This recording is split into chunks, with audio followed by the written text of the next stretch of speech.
Hello Andy, I'm Dr. Harika, ophthalmologist from All India Institute of Medical Sciences, New Delhi. I'm specialized in eye plastic surgery, ocular oncology and facial aesthetic. So I am available with all these services at Eye Focus Eye Hospital, Vijayawada.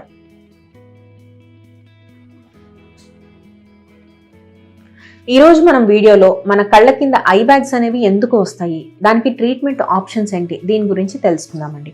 So కళ్ళ కింద bags లాంటివి ఏంటంటే nothing but ఒక fat అన్నమాట.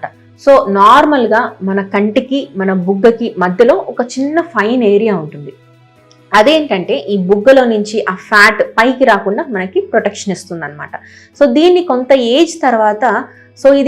Age తర్వాత weaken up అయిపోతుంది. దానివల్ల ఏమవుతుంది, ఇక్కడ బుగ్గ దగ్గర ఉండాల్సిన ఫ్యాట్ అనేది ఆ లేయర్ వీక్ అయిపోవడం వల్ల మనకి పైకి వచ్చేస్తుంది అనమాట. సో దానివల్ల ఏంటంటే ఆ కింద మనకి ఆ ఫ్యాట్ డిపాజిట్స్ వల్ల ఐ బ్యాగ్స్ లాగా మనం చూస్తూ ఉంటాం. సో ఇది యూజువల్గా ఏంటంటే 40 years తర్వాత నుంచి కొంతమందికి ఆ వీకెనింగ్ స్టార్ట్ అవుతుంది కాబట్టి చూస్తూ ఉంటాం. కొంతమందికి హెరిడిటరీ అంటే ఫ్యామిలీలో తాతగారికి లేదా నాన్నగారికి ఇలా ఉన్నప్పుడు అలా వాళ్ళకి ఏంటంటే తొందరగా ఇలాంటి లక్షణాలు మనం చూసే అవకాశం ఉంటుంది. దీనికి ట్రీట్మెంట్ ఆప్షన్స్ ఏంటి? దీన్ని 2 రకాలుగా మనం ట్రీట్ చేసుకోవచ్చు అండి. స్కార్ లేకుండా కంటి లోపల నుంచి దీన్ని మనం సర్జరీ చేసి వీటిని మనం తొలగించుకోవచ్చు.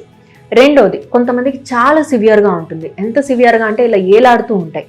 వాళ్ళకి మాత్రం బయట నుంచి మనం ఆపరేట్ చేసుకుని దాన్ని క్లియర్ చేసుకోవాల్సి ఉంటుంది.